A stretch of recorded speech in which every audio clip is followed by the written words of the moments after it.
Baik, saya mulai dulu untuk sesi kuliah pagi ini. Assalamualaikum warahmatullahi wabarakatuh. Selamat pagi, teman-teman sekalian.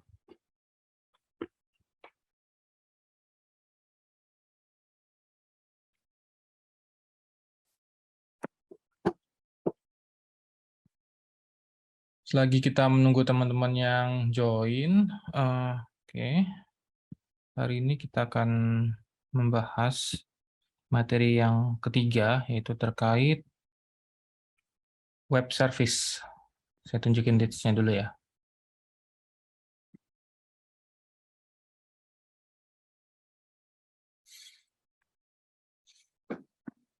Ini saya lagi share screen yang leads-nya. Jadi kalau saya ya, kalau saya sebagai dosen, biasanya saya memberikan informasi resminya itu di lead sih, di e-learning-nya. Cuman kalau ada kondisi darurat, memang mungkin saya akan menghubungi salah satu teman-teman ini lewat WhatsApp. Tapi prioritas utama saya ketika ingin memberikan materi, tugas, dan lain-lain, informasinya lewat e-learning sih. Karena kan e-learning ini lebih enak ya, semua bisa baca. Kalau dari WhatsApp kan, bisa saja kalau ada informasi yang saya kasih ke salah satu orang, bisa aja informasinya itu berubah maknanya atau bagaimana. Kan beda kalau saya memberikan informasi secara official di e-learning kita sendiri. Nah, untuk sesi hari ini kita akan melaksanakan lewat Zoom. Nah, karena saya berhalangan untuk hadir ke kampus karena ada training training selama dari bulan lalu sih, dan akan berlangsung selama 3,5 bulan ke depan. Tapi kemungkinan nanti saya lihat dulu sih untuk kondisi yang pertengahan Oktober nanti seperti apa. Tapi untuk sementara kegiatan perkuliahan akan kita laksanakan melalui Zoom. Nah, untuk informasi-informasi resminya, saya harap teman-teman di sini lebih aktif untuk melihat informasi di leads saja. Kan kalau kita buka leads, teman-teman itu sebenarnya bisa lihat di sini ada recent activities. Kalau saya update sesuatu, ada post sesuatu, teman bisa nge-refer ke sini. Kayak gitu. Nah, untuk materi kita akan membahas terkait web service, SOAP, STL, dan UDDI. Nah, sebelum masuk ke sesi materi ya, teman-teman di sini semuanya angkat ini ya, semester 5 ya. Saya memastikan eh, teman-teman ini materi yang sudah didapatkan di mata kuliah ini sampai mana. Semester 5 semua ya? Iya kayaknya. Bener?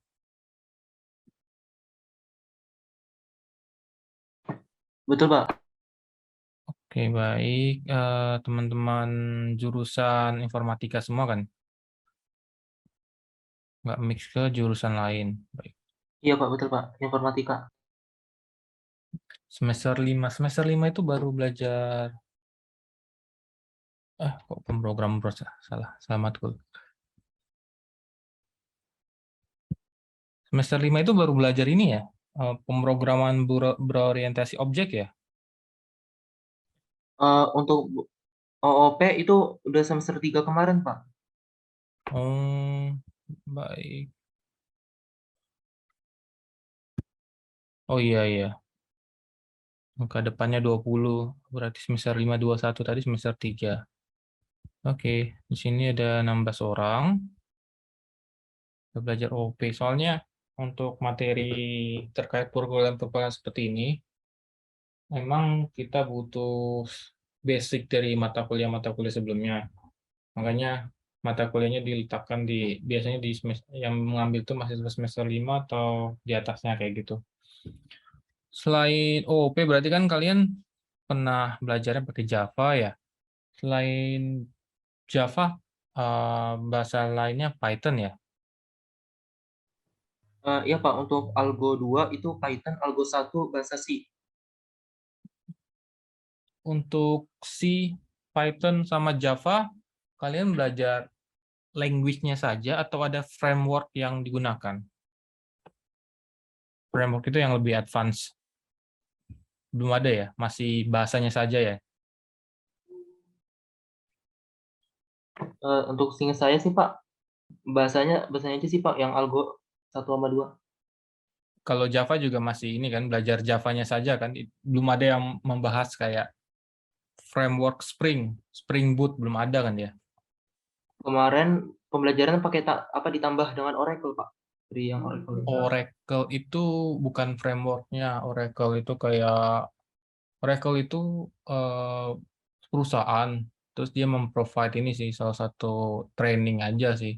Tapi memang Java dibuat sama Oracle. Yang framework yang saya maksud itu ini kayak skeleton code. Misalnya teman-teman kalau bikin coding ya, mau bikin coding, kalau teman-teman pakai framework, teman-teman bisa menggunakan eh, standar program yang sudah ada default-nya. Misalnya gini, kalau mau bikin sesuatu bisa aja teman-teman bikin dari nol. Tetapi kalau kita berbicara di kehidupan nyata ya, kalau mau bikin software, real software gitu, pasti tidak dianjurkan untuk membuat software dari nol. Pasti harus menggunakan framework. Framework itu isinya eh, struktur, folder, files, library, kelas yang bisa digunakan. Terus biasanya security-nya sudah ada kayak gitu. Oh iya, Pak, belum, Pak. Kalau saya tangkap sekilas kayaknya mau di bahasa C, Python, sama Java belum, masih belajar bahasanya saja sih. Oke. Istilah itu gini, kalau yang model-model seperti itu, kalau belajar bahasanya saja itu, ini nih ya, buat teman-teman ya kalau masuk ke dunia industri nanti, itu hanya belajar native-nya saja, native language. Nah, belum belajar framework-nya gitu. Saya nggak tahu sih kalau di mata kuliah ini akan ada belajar framework atau enggak. Selain bahasa C, Python sama Java, pernah belajar PHP juga? Belum ya kayaknya ya. Waktu itu di Sudah, Pak, buat di pernah sih, Pak. mata kuliah pemrograman web semester 4 kemarin. Belum ada framework juga, masih native saja, bahasanya saja. Kalau di kelas B sama Bu Ika, saya waktu itu udah ditunjukin kode Igniter 4. Contact Igniter jadul sekali. Kalau kalian mau masuk dunia industri, harus belajar yang lebih cakep nanti frameworknya. Kalau saya terakhir belajar Connect Igniter itu tahun 2014, berarti berapa tahun yang lalu itu? 8 tahun yang lalu ya. Kalau kalian belajar sesuatu yang saya pelajarin 8 tahun yang lalu, nanti lama untuk mengejar ketertinggalan. Soalnya kalau kita bicara dunia industri ya, teman-teman sini walaupun ada yang mau jadi programmer, software engineer, mau apa, harus tahu sih basic-basic yang untuk pemrograman. Harus cepat sekali up to date dengan ini. Nah, mungkin kita ini ya, ini kan sebenarnya mata kuliahnya nggak ada kelas praktikum, hanya kelas teori. Tetapi salah satu hal yang bisa membantu teman-teman untuk mencerna materinya dengan baik ya salah satunya dengan ini, dengan hands-on atau ada sedikit tugas yang mungkin tugasnya sederhana ya, menampilkan sesuatu dan kayak gitu supaya bisa mengerti konsepnya kayak gitu. Mungkin karena web service itu ada banyak ya. Nanti ada berhubungannya bisa yang web base, tapi biasanya paling umum itu yang web base, yang website saja. Tapi ada juga web service yang selain web base yang digunakan misalnya eh, kayak kalau kita bicara ya aplikasi ya. Ada juga aplikasi yang bukan web, misalnya aplikasi Microsoft di desktop kayak gitu. Tapi contoh yang paling gampang untuk kita gunakan itu untuk web service nanti yang web based.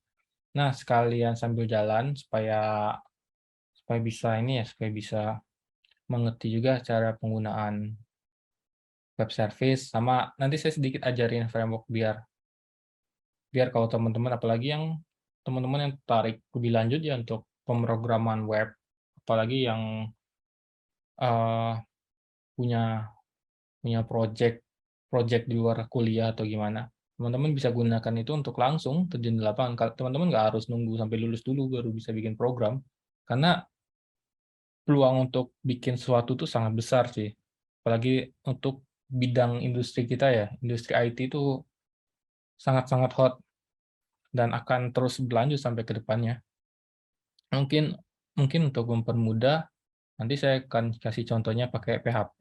Nanti teman-teman juga coba pakainya PHP. Untuk framework ya, nanti mungkin nih, saya belum tahu. Kita coba pakai Laravel. Laravel ini lumayan advance. Kalau pakai Coordinator, nanti ibaratnya kalau teman-teman belajar sesuatu ya, belajar sesuatu yang kira-kira permintaannya atau demand-nya besar di market. Kalau teman-teman pakai Coordinator, nanti level level kerjaan, insentif, atau honornya nggak terlalu besar sih. Kalau Laravel ini salah satu framework PHP yang lumayan dinamis dan demand-nya lumayan banyak. Dan kalau kita bicara project ya, apalagi yang web-based, banyak sekali itu. Mungkin dari project dari kolega atau dari perusahaan kayak gini. Nanti kita coba pelan-pelan belajar di sini. Oke, sebelum kita masuk ke detail sana, saya coba masuk dulu ke materinya. Oh ya, di list itu saya udah post untuk attendance ya, untuk kehadiran. Jadi teman-teman isi attendance-nya di sana untuk hari Selasa ini, tanggal 6 September, nanti absennya itu bisa dari jam 10:30 sampai jam 1 siang. Oke, di sini udah hadir, udah hampir semua hadir.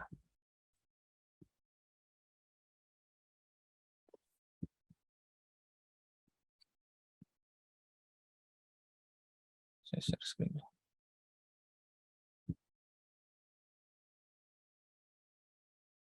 Bentar, saya close sesuatu dulu nih. Nanti muncul ting-tong nih.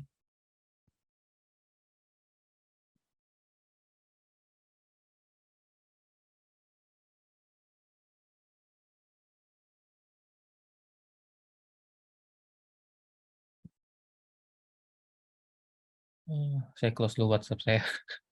Sangat mengganggu ini.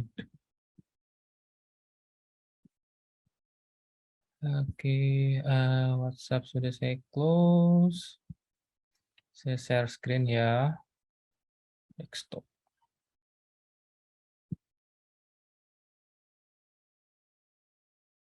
Sebenarnya saya pernah mengajar mata kuliah sejenis ya. Waktu itu semester lalu saya masih ngajar di UI sebagai dosen part-time. Cuman contoh-contoh terkait web service-nya tuh saya udah hapus saya udah hosting di suatu server, tapi udah saya hapus. Cuman coba saya cek di GitHub. Masih ada nggak ya?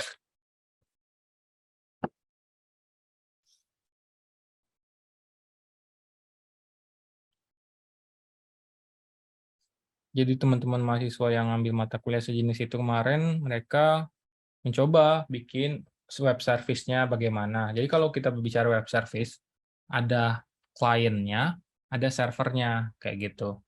Jadi nanti ada yang bikin server, terus nanti web service-nya tersedia nih di website. Nanti ada klien yang akan menggunakan service-service yang sudah dibuat. Masih ada nih di GitHub-nya.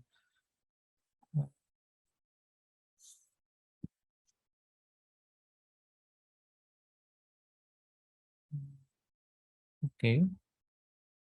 Ini apa ya?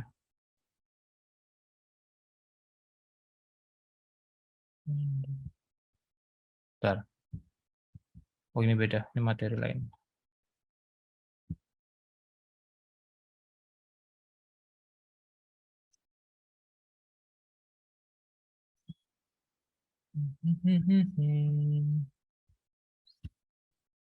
Oke, ada contohnya. Nanti kita coba praktikkan sama-sama. Kita masuk ke materi dulu terkait web service, SOAP, sama UDDI. Nah, sekarang kita bicara terkait web service ya. Web service itu kita menyiapkan sesuatu yang saya sebutnya sebagai salah satunya ada server, ada client. Berarti kita menyiapkan server dan client yaitu sebagai machine to machine interactions. Jadi setelah kita men-setup suatu web service yang akan digunakan, klien akan bisa menggunakan service tersebut melalui suatu jaringan, yaitu network, contohnya internet. Nah, biasanya salah satu protokol yang paling sering digunakan untuk berinteraksi antar satu sistem dan sistem lain itu menggunakan protokol HTTP atau protokol yang biasa teman-teman kalau gunakan kalau menggunakan mengakses website atau dan lain kayak gitu. Nah, nanti ada beberapa terminologi yang akan dibahas, contohnya ada WSDL sini. WSDL itu cara standar untuk mendeskripsikan apa isi dari web service tersebut. Nanti kita akan coba lihat. Sama contohnya kalau teman-teman ada yang pernah bikin API ya. Teman-teman di sini ada yang pernah dengar istilah Postman nggak? Postman API? Belum ya? Pernah, Pak. Nah, kalau Postman API ini, saya lagi share full screen kan, bisa lihat yang lain. Postman API. Postman API ini kita bisa membuat suatu API. Jadi kalau kita mau menggunakan API kan bisa ada metode get, bisa ada metode post, kita harus memprovide parameter. Nah, salah satu platform yang mempermudah kita untuk bikin API itu ya ini, salah satu yang paling sering digunakan namanya Postman. Nah, ada juga namanya Postman Documentation, isi dokumentasi. Sama dengan maknanya di sini WSDL. WSDL ini kan kita mau mendeskripsikan apa isi dari web service kita. Kalau API yang model-model JSON itu biasanya ditampilkan sebagai documentations, dan kalau teman-teman pernah pakai Postman API, documentation-nya itu bisa di-generate otomatis dan bisa dilihat isi dari API itu apa. Contoh, API COVID. Nah, bukan ini.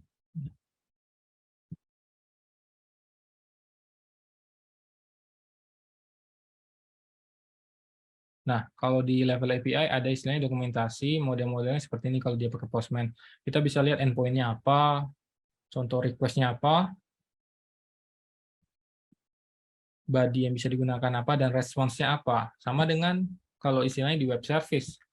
Ini menggunakan WSDL. WSDL ini mendeskripsikan isi dari web service tersebut. Coba kita lihat contoh.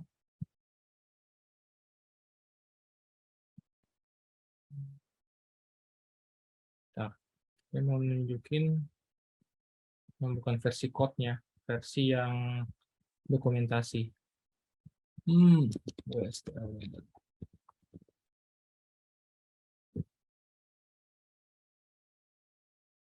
Nah, ini.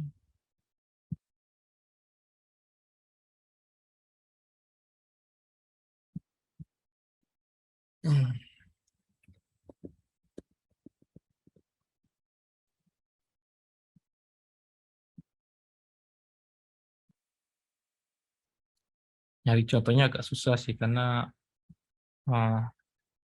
penggunaan SOAP dan web service ini jarang digunakan untuk level selain level enterprise. Dulu masih banyak, cuman sekarang berkurang.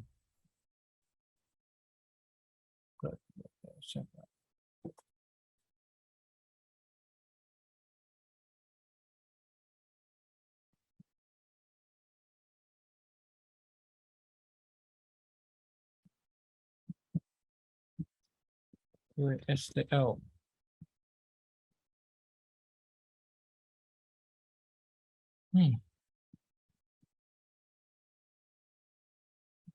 Ada di sini. Tapi kurang lebih isinya itu mendeskripsikan URL yang bisa digunakan apa, inputnya apa, responsnya apa, kurang lebih seperti itu. Oke, kita lanjut dulu. Terus untuk komunikasi kita bisa menggunakan salah satu protokol via internet yaitu HTTP. Nah, kalau kita berbicara terkait web service, kenapa sih kita perlu membuat web service? Atau kalau kita bicara hal lain kayak API? Karena kalau kita membuat suatu aplikasi, di sini kita memikirkannya itu bukan kita mau bikin aplikasi dan membuat aplikasi dari nol, tapi tidak ada aplikasi-aplikasi sekitar yang akan mempengaruhi aplikasi kita. biasanya kalau kita udah langsung terjun di lapangan, mau itu di level perusahaan atau di level misalnya universitas atau level yang lain, pasti banyak aplikasi yang sudah berdiri sebelumnya, sebelum kita membuat aplikasi yang baru. Nah, pertanyaannya, kalau kita mau melakukan integrasi, hal yang paling mahal yang dilakukan, kita hapus semua aplikasi yang sudah ada, kita bikin aplikasi baru yang lebih terintegrasi, itu lebih rapi. Cuman biaya yang dibutuhkan untuk melakukan hal seperti itu kan sangat besar ya, tidak cost efficient juga. Nah, solusinya salah satunya ya kita ini, aplikasi yang sudah ada kita biarkan, tapi kita berusaha untuk melakukan integrasi melalui web service.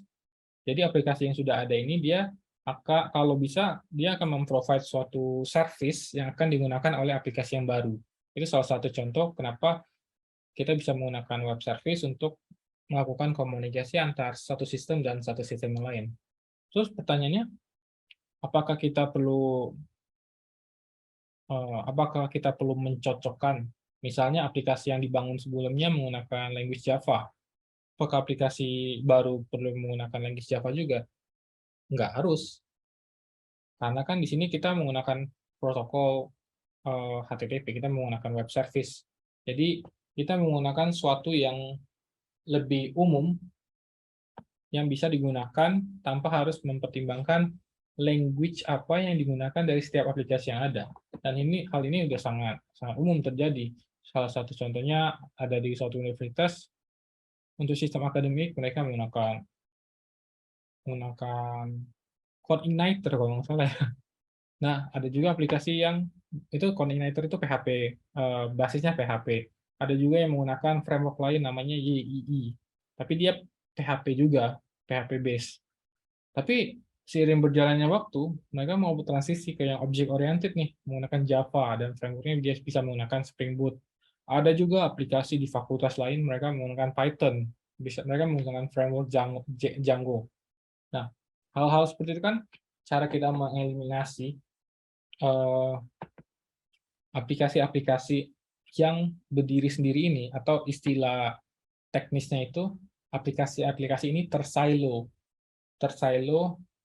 terisolasi di lingkungannya ya. Dengan menggunakan web service ini kita bisa menghubungkan aplikasi secara language independent tanpa harus menyamakan semua aplikasi yang ada yang akan diintegrasikan ini harus menggunakan bahasa yang sama. Nah, kegunaan kita menggunakan web service, kita mengekspos functionality yang sudah ada sebelumnya di jaringan. Contohnya, di VPN agak sulit. Kalau nggak tahu di VPN sama nggak ya? Kayaknya beda-beda deh. Saya di aplikasi dosen punya password sendiri. Aplikasi kepegawaian punya password, kayaknya nggak terintegrasi. Saya ambil contohnya di UI deh. Di UI itu dia punya salah satu fitur untuk melakukan login dan logout secara otomatis di setiap aplikasi yang terintegrasi di sana. Nah, itu salah satu contoh kita bagaimana menggunakan teknik web service ini untuk melakukan integrasi di level enterprise kayak gitu. Hanya kalau saya melakukan login di misalnya saya punya username sama password nih untuk sistem akademik. Ketika saya mau login, saya ganti password, nanti di aplikasi yang lain saya tinggal menggunakan password yang sama. Jadi passwordnya tidak berdiri sendiri. Terus dia interoperability. Dia bisa berjalan tanpa harus mempertimbangkan bahasa yang digunakan di setiap aplikasi tersebut. Biar bisa lebih fleksibel lah bahasa umumnya. Kan lebih standar. Karena di sini kita hanya mempertimbangkan request-nya itu menggunakan JSON atau XML. Ada standar yang kita terapkan di sini. Terus di sini low cost communication. Low cost communication ini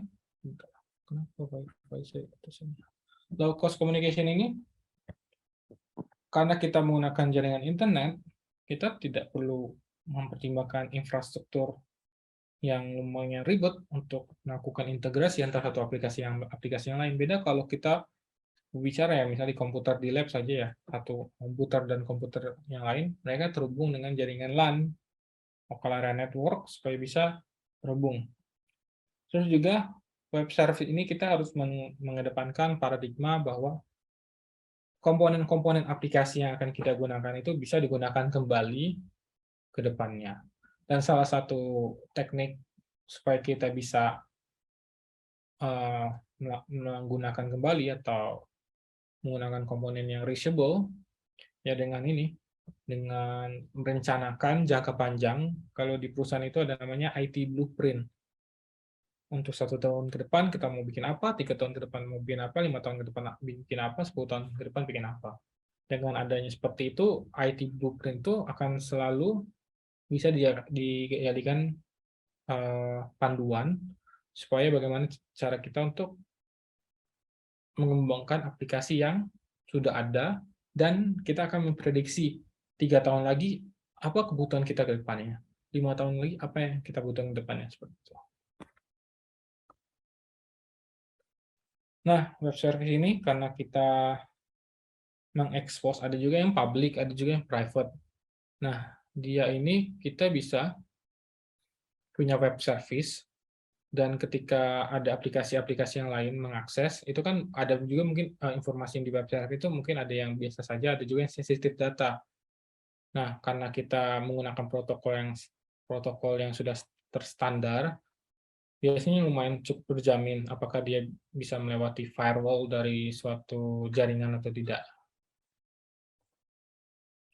Ini salah satu contoh koneksi antar aplikasi-aplikasi. Misal, ada web service, ada internal arsitektur, external arsitektur, mereka terhubung dengan aplikasi-aplikasi yang lain menggunakan web service. Gitu. Ini ada juga contoh yang lain, misalnya ada device-device, laptop, dan lain bagaimana cara mereka terhubung. Karena kadang kalau kita berbicara terkait aplikasi yang berkembang di suatu perusahaan, mereka banyak juga beberapa aplikasi itu mereka mempunyai infrastruktur yang berbeda-beda. Misalnya mereka punya server untuk menyimpan database sendiri, atau juga server untuk menyimpan, ada juga server yang untuk melakukan komputasi logik, backend server, ada juga yang frontend server. Nah, hal-hal seperti itu cara mereka berkomunikasi satu sama lain, ya dengan kita bisa menerapkan suatu standar baru dengan web service ini. Kayak gitu. Dan dengan adanya web service, kita membuat suatu abstraction layer. Abstraction layer ini kita melindungi aplikasi yang membutuhkan informasi di aplikasi yang baru, terlindungi karena dia sebenarnya tidak mengakses data secara langsung di database atau di mana. Tapi aplikasi yang akan digunakan datanya ini, mereka memprovide suatu service yang sudah sedemikian rupa dijamin kalau service yang disediakan ini datanya bisa digunakan oleh aplikasi yang lain. Beda kalau kita mau melakukan integrasi ya. Aplikasi A, dia langsung melakukan koneksi ke database di aplikasi B. Itu sangat berbahaya dari level confidentiality, dari level security, dan kayak gitu. Dan kita nggak mau ya, misalnya kayak contoh rare case-nya itu, ada yang sedang kerja nih, terus karena aplikasinya ada yang terhubung, terus ada bug di programnya, hasil rekapan dia yang telah dia bikin seharian hilang kayak gitu, ke delete. Kan kita mau menghindari hal-hal yang seperti itu. Terus untuk karakteristik terkait web service, kita bisa menggunakan JSON atau XML. Tapi kalau web service-nya SOAP, atau Simple Object Access Protocol, mereka cenderung menggunakan XML. Nanti untuk pencontohan, karena kalau untuk penggunaan web ini ya, service yang kayak API, teman-teman udah pernah coba mungkinnya secara tidak langsung ya. Sebenarnya teman-teman bikin itu service juga, secara tidak langsung di mata kuliah yang untuk pemrograman mobile. Nah, sini kita mau coba yang lain. bagaimana cara kita menggunakan standar protokol yang standar pemformatan data yang lain, misalnya XML kayak gitu. Nah, karena kita di sini menggunakan XML, kita di sini menggunakan tag yang sudah di-define di XML dan kita bisa mendefine tag sendiri.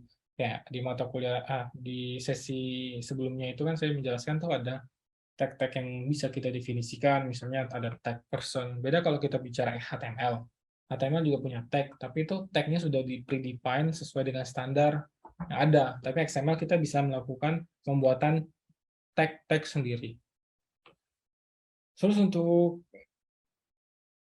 komunikasi, dia bisa menggunakan teknik sinkronus, asinkronus, itu bisa di-handle di programnya. Bisa juga menggunakan remote procedure calls. Remote procedure call itu yang kita mau menghubungkan satu sistem dengan satu sistem yang lain, dia menggunakan teknik sinkronus, dia memanggil aplikasi targetnya, dan dia meminta informasi, sampai aplikasi targetnya itu memberikan informasi. Contoh penggunaan RPC ini bisa ini sih, ada beberapa contohnya yang sering digunakan itu menggunakan bahasa Java biasanya. Ada yang mau tanya dulu?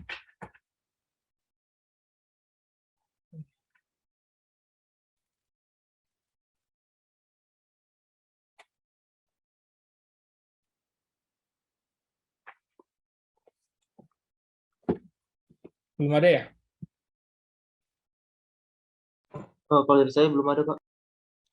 Baik.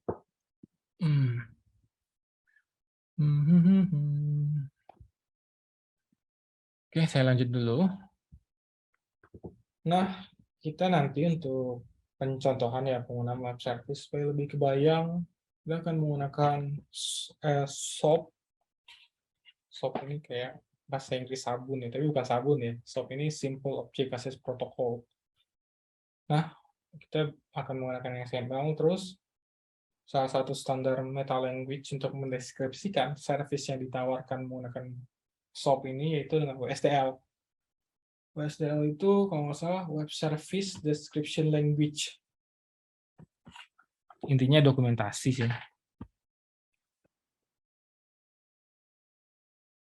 Terus untuk arsitekturnya kurang lebih kita mempersiapkan sebagai service provider, mempersiapkan service yang bisa digunakan apa, kita publish, nanti yang mau menggunakan bisa mencari, terus nanti setelah dapat, oh cara menggunakan seperti ini, baru dia akan melakukan koneksi ke service provider. Di sini ada beberapa istilah yang teman-teman perlu tahu. Kalau hafal sih nggak terlalu sih. Nanti kan kalau teman-teman kayak bikin program bahasa Java atau bahasa lain, teman-teman sana kan nggak perlu menghafal ya. Kalau terbiasa pelan-pelan dan mengerti konteksnya, secara tidak langsung tahu semua sih terminologi yang ada. Nah, di sini ada contoh, misalnya UDDI. UDDI itu tempat untuk kita mencari service yang ada. Nah, atau bahasanya itu kalau kita analogikan seperti kayak Google. Kita bisa mencari website di Google. Ada juga kita bisa mencari service yang ada di specific server, namanya Disco ini. Ada juga terminologi lain namanya WSDL, yaitu isi dari formal service description dari suatu service yang ada. Ada juga cara kita melakukan koneksi menggunakan SOAP tadi ya. Terus data formatnya XML, terus untuk komunikasi kita menggunakan internet. Ini kurang lebih secara analogian bagaimana service tersebut bisa digunakan. Misalnya kalau klien mau mencari suatu service, dia bisa melakukan pencarian di UDDI kayak gitu. Nanti teman-teman bisa baca detailnya lebih lanjut.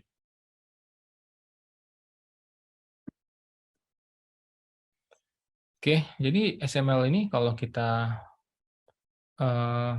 mau bicara ya, XML ini kalau kita gunakan, contohnya dengan HTTP, dengan suatu standar tertentu, kita bisa menggunakannya sebagai SOAP. SOAP-nya tadi itu, Simple Object Access Protocol.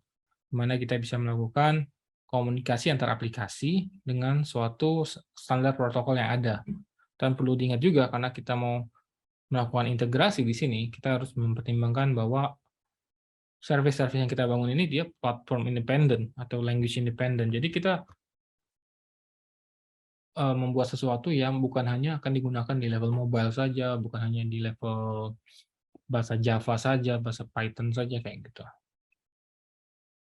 Dan standarnya sudah ada. Mungkin kalau mau lihat contoh ya, JSON versus XML. Biar untuk mengingat juga apa sih JSON itu apa, XML itu apa. Nah, contohnya, kalau kita berbicara dua data format yang berbeda, yang pertama itu JSON, yang kedua itu XML. Contoh, kalau kita mau mendefinisikan suatu data, kini ada suatu list of employee dengan dua atribut first name, last name. JSON strukturnya seperti ini. Bagaimana kalau kita mau misalnya di XML? Kita bisa mendefinisikannya dengan teks sendiri. Teks ini ada employees. Di dalam employee ini ada list 1, 2, 3. Ada 3 employee yang ada. Terus di dalamnya ada lagi atribut. Bukan atribut, sorry. Ada juga tag name, namanya first name dengan atribut beda lagi. Atribut itu kayak kalau teman-teman ngoding ini ya, HTML ya, teman-teman bisa mendefinisikan, dia ada tag dan punya atribut itu bisa mendefinisikan misalnya stylingnya apa, kayak gitu. Beda lagi bahasanya. Dan terminologi ini harus dipahami juga biar nggak salah bagaimana cara menggunakannya. Oke, saya lanjut dulu.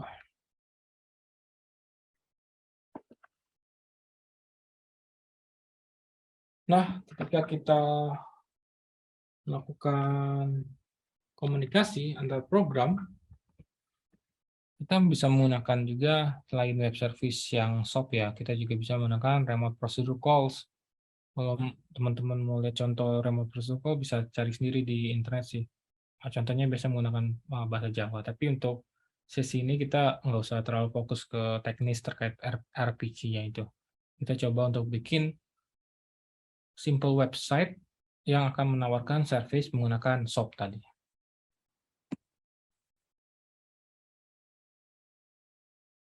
Terus untuk SOAP di sini ada contoh isi dari SOAP message itu apa. Nanti teman-teman di sini bisa lebih ngerti lebih lanjut ketika coba bikin programnya langsung sih. Jadi ada suatu kumpulan kayak pesan ini ya, message gitu ya, XML dokumen.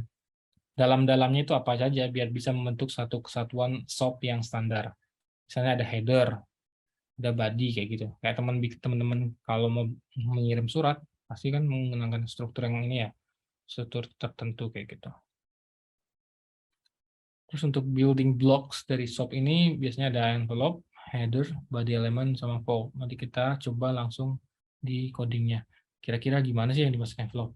Ya, di mana yang masuk header, di mana dimaksud body element dan form. Terus karena kita menggunakan suatu standar, kita harus memastikan kita di sini menggunakan XML.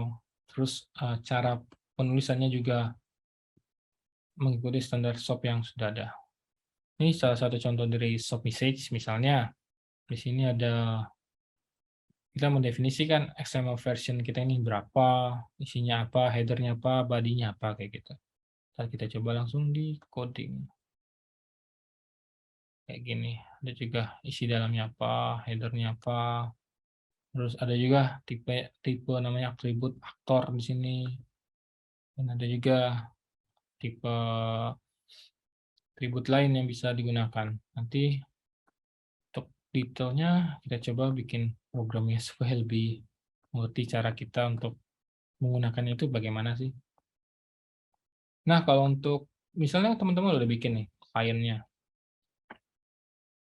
klien dan server. Server ini menyediakan web service dan klien ini bisa mengakses service yang sudah di-provide sama server server ini menggunakan banyak banyak message. Misalnya bisa juga dengan metode ini isi kayaknya isi seperti HTTP request seperti ini. Ada juga yang bentuknya coding.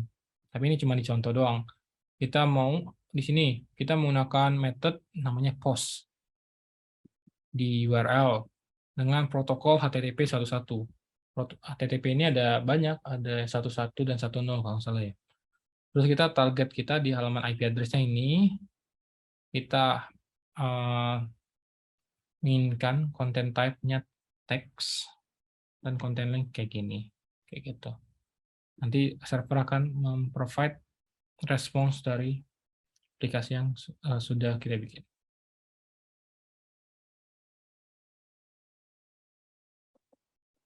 Oke, di sini ada contoh.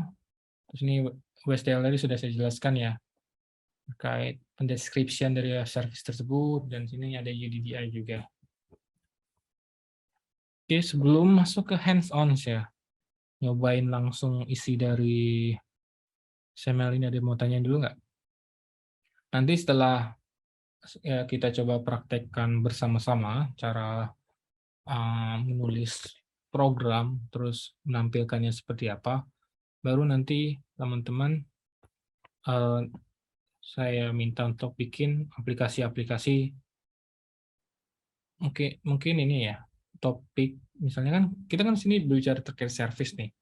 Berarti service itu kita harus menentukan kita mau memprovide service apa. Misalnya kalau ada yang paling umum itu di internet itu ada yang web service untuk melihat cuaca, ada juga web service untuk melakukan penghitungan kalkulator simple kayak gitu. Tapi tujuannya sebenarnya bukan di topiknya itu. Bagaimana cara kita bisa memprovide service di suatu server dan bagaimana klien bisa mengkonsum isi dari service tersebut. Key points-nya di sana. Ya. Kita coba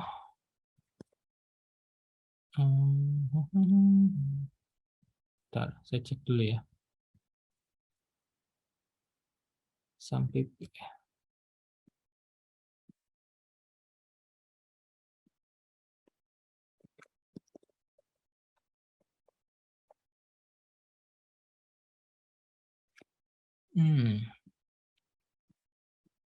application SMPP. Teman-teman sini tahu SMPP kan ya? Untuk local host server. Tahu, Pak. Tahu ya. Sini saya menggunakan SMPP. Saya mau nyalakan Apache servernya.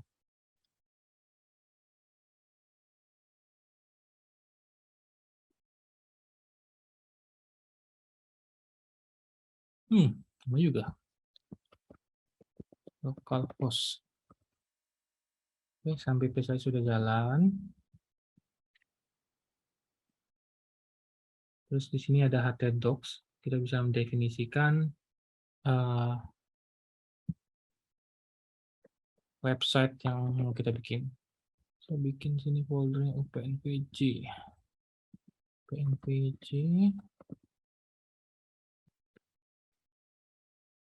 Mata kuliahnya ini. Nama mata kuliahnya panjang sekali. Saya nggak tahu singkatannya benarnya apa.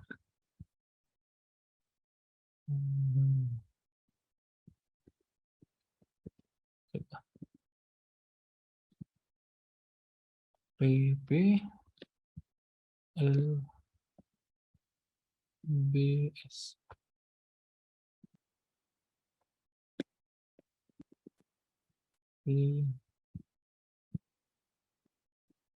Ini pertemuan ke-3 ya.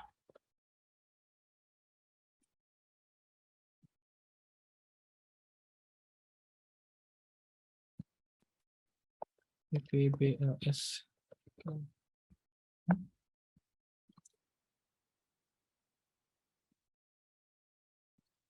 PPLBS.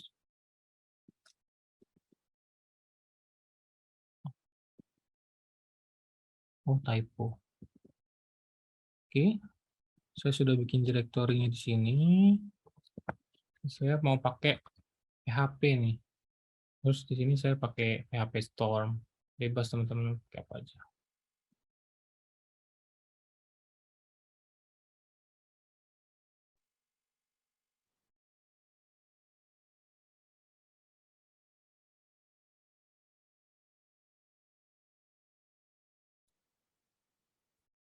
Oke, saya mau coba bikin satu file PHP Word.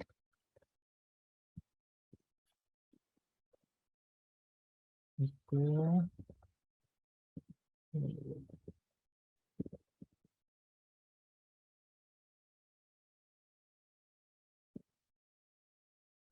udah bisa. Sini kita mau buat suatu server nih yang akan memprovide suatu service. Terus biasanya kalau kita mau bikin suatu program, kita bisa cari library yang bisa digunakan di internet sih. Coba kalau PHP itu namanya package-nya itu npm. Service.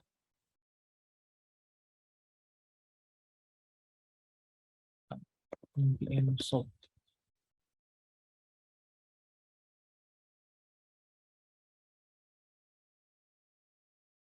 PHP npm soap.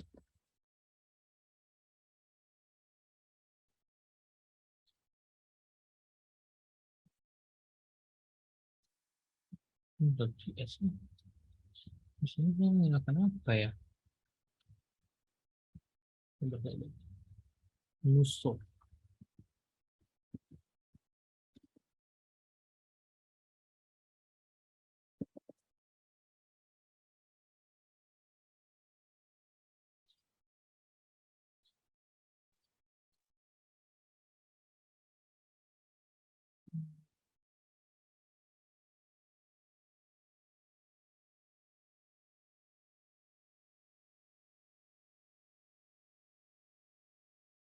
Kadang kalau kita bikin program ya, kadang bisa aja jalan ya di lokal kita, kadang di server nggak jalan karena version PHP-nya kadang ada yang beda dan kayak gitu.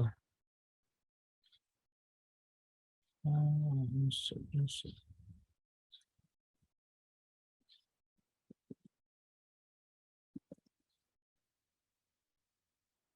Ini ada nih.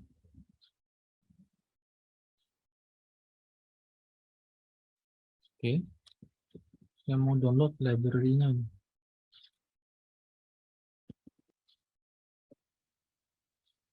User require user. Oke, coba kita lihat sudah masuk di sini.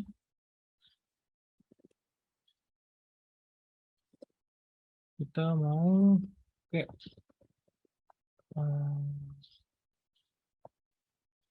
isinya tadi. Saya lupa cara pakainya di server. Require vendor autoload. Oke.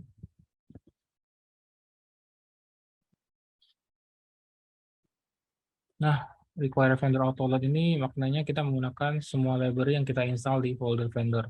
Cara kita menginstal suatu library di PHP bisa ini sih, cari library yang tersedia di internet. Dan di contoh yang ini saya mau cari library namanya Nusop. Nusop ini salah satu library yang bisa kita gunakan bagaimana untuk menampilkan web service yang mau kita gunakan. Contoh, kita lihat contoh yang simpel aja di sini. Kopas aja nih. Oh, ini masuk lagi nih. Servernya mana?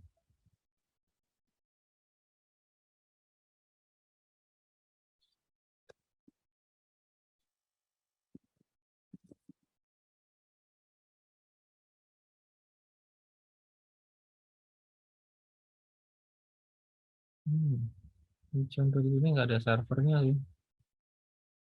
Oke. Terus coba lihat contoh yang bisa bikin aja. Nah, di sini setelah saya load library-nya, saya mendefinisikan server. Dan untuk mempermudah, saya mau ganti nih nama file ini menjadi server.php. Karena kan nanti kita mau bikin client tuh.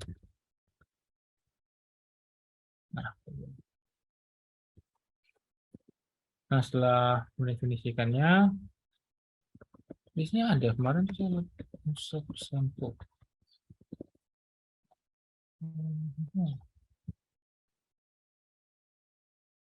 Ini teman-teman bisa kopas-kopas gitu buat nyobain caranya gitu.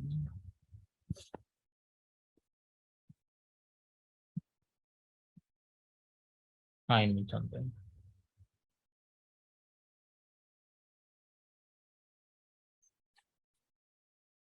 Kok ini sih ya? Ini PHP.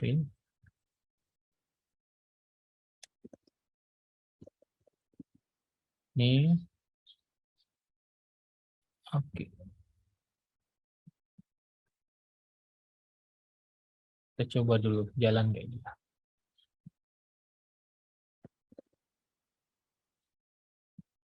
Ini saya agak kesulitan ini untuk share screen karena indikatornya ini bisa dilihat nggak ya? Saya kan share screen terus indikatornya ini enggak menghalangi.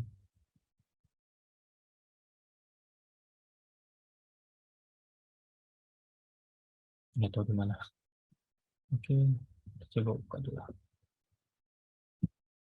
Nah, sini kita dengan contoh code yang udah dibikin sini ya, ada hello world. Teman-teman bisa melihat nih.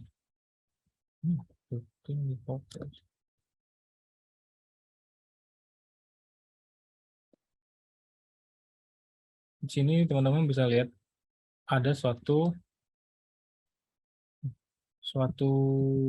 method yang dibikin, di contoh ini nama hello world. Terus ini bisa diklik untuk melihat apa sih isi dari hello world tersebut.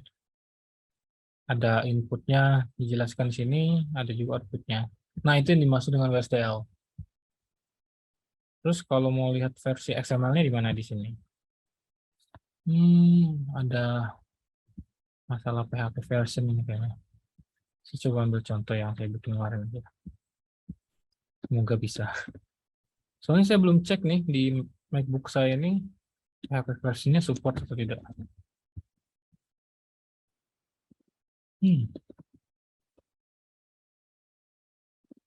Bisa ya? Bisa. Nah,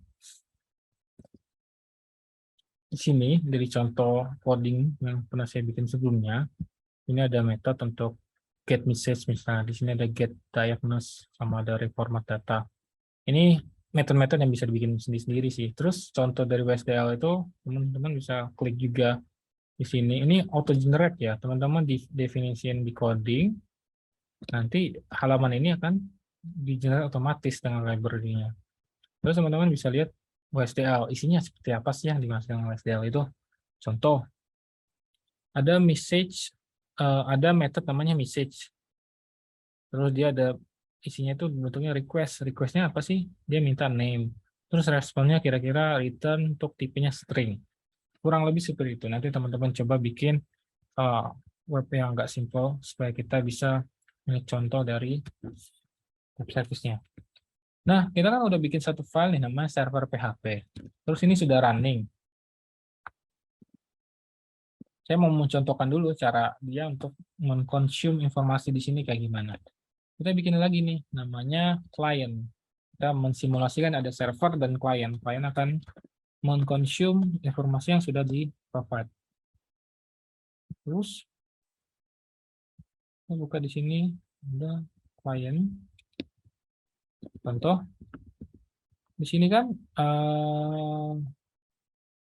kita ambil beberapa aja, jangan semuanya. Nah, tadi kan kalau kita di WSDL, ada metode namanya getMessage nih. Saya mau menggunakan metode getMessage, dan saya gunakan di aplikasi di client saya. Saya akan panggil metode yang namanya getMessage, namanya sama di sini. Terus saya akan provide parameternya apa ini? Name, karena kan didefinisikan kalau di getMessage ini dia menerima input name dengan tipenya string kayak gitu. Tapi ada name, isinya bentuknya string. Misalnya pntg. Terus kita akan print responsnya seperti apa. Terus caranya ya kita buka aja file client-nya itu apa. Kayak gini. Berarti kalau kita lihat nih isi dari server, apa sih isi dari getMessage? GetMessage itu merupakan suatu function menerima parameter name, dan kita akan membalikan suatu response welcome dengan suatu name kayak gitu.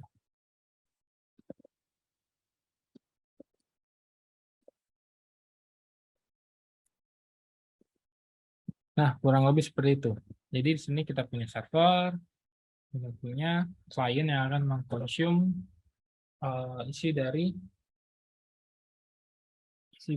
service yang sudah di-provide. Nah, supaya teman-teman di sini bisa dipaham, teman-teman di sini bisa menggunakan contoh yang sudah saya bikin di sini. Bentar. Ini private ya, private repository. Ntar saya buka deh. Lupa deh. Ini assignment-nya apa ya?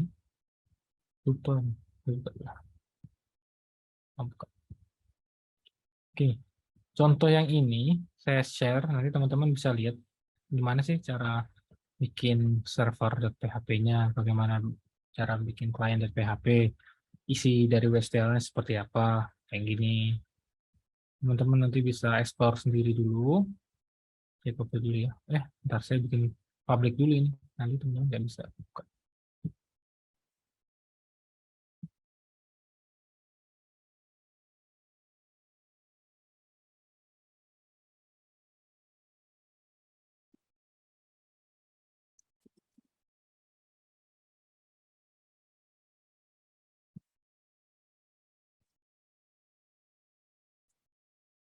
Linknya udah saya post di chat. Nanti teman-teman bisa lihat isinya.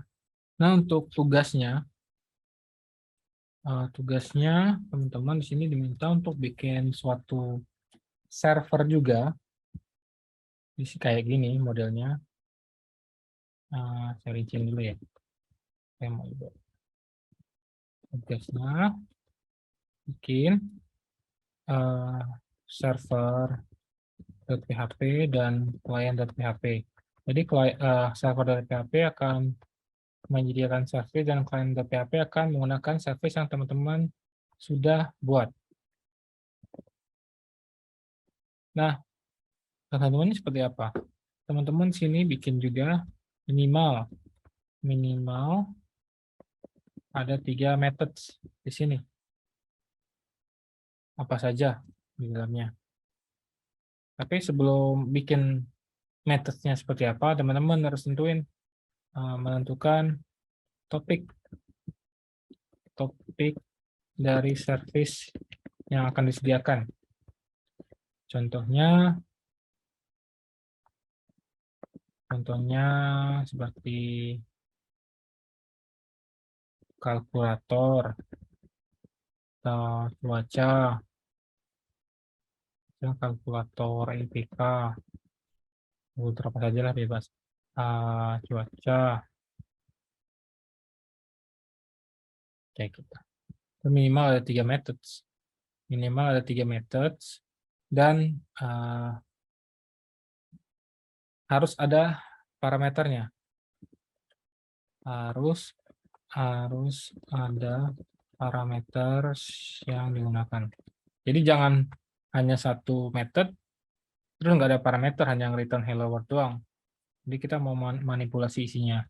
Jadi client.php tugasnya menggunakan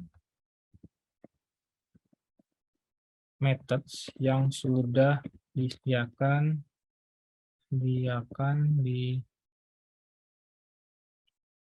server.php. Kayak gitu. Nah, karena teman-teman di sini masih ada waktu sampai jam 1, untuk tugasnya saya akan berikan sampai tengah malam hari ini.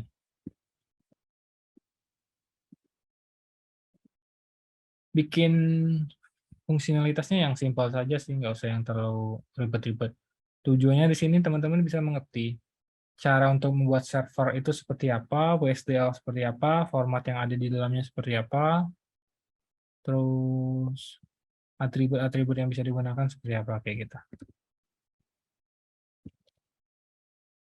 2355. Terus apa yang dikumpulkan?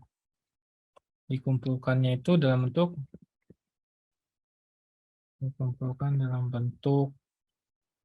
link GitHub. Link GitHub di reply.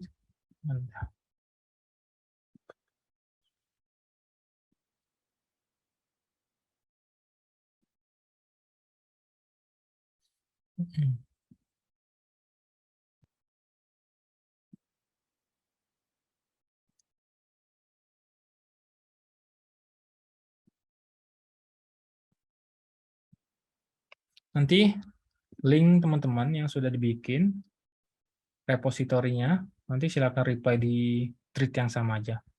Di thread sesi kelas B ini. Terus saya bikin thread baru kali ya.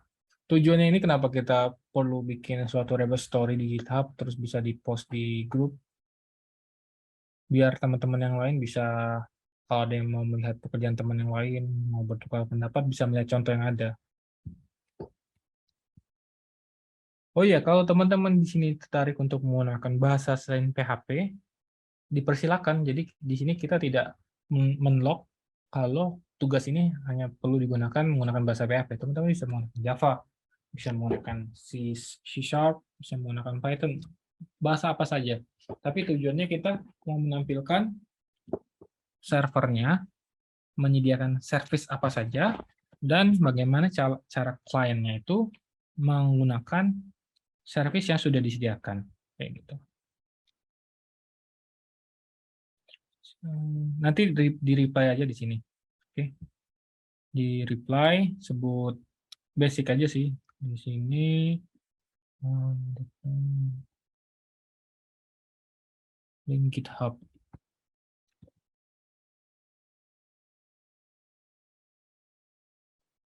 Contohnya gini.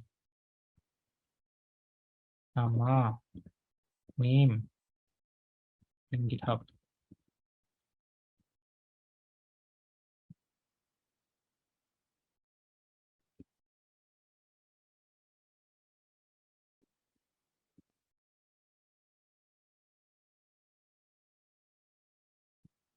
Oke, ada pertanyaan?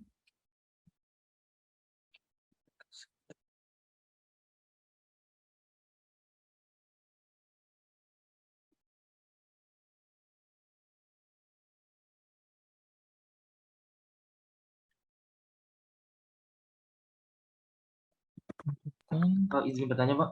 Hmm. Berarti kita menggunakan apa yang tadi ya, Pak? Nusop ya, Pak? Ya, kalau PHP bisa menggunakan Nusop. Kalau mau menggunakan bahasa lain bisa pakai yang lain sih. Di sini kita tidak melakukan restriksi ke library atau language tertentu sih, bebas sih. Cuman kalau mau pakai PHP juga nggak apa-apa. Saya kenapa pakai PHP ya?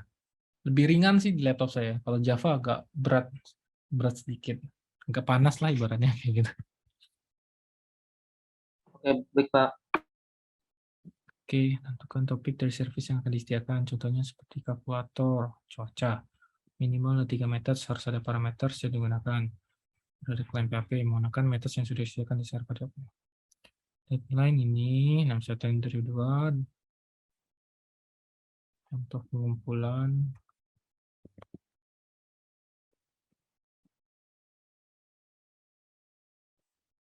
Indikator tugasnya selesai itu, misal teman-teman udah bikin repositorinya ini, mau pakai PHP, mau pakai bahasa apa, nanti saya lihat isinya apa, terus bisa jalan atau tidak, kayak gitu. Nah di sini kita tidak perlu ini sih, nggak perlu bikin ribet sih, mau pakai framework nggak usah.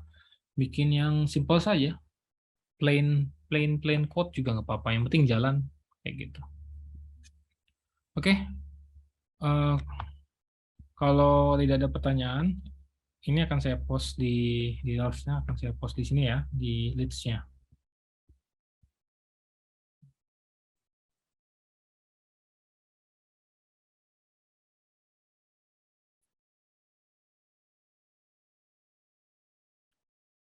Untung atau bisa dengan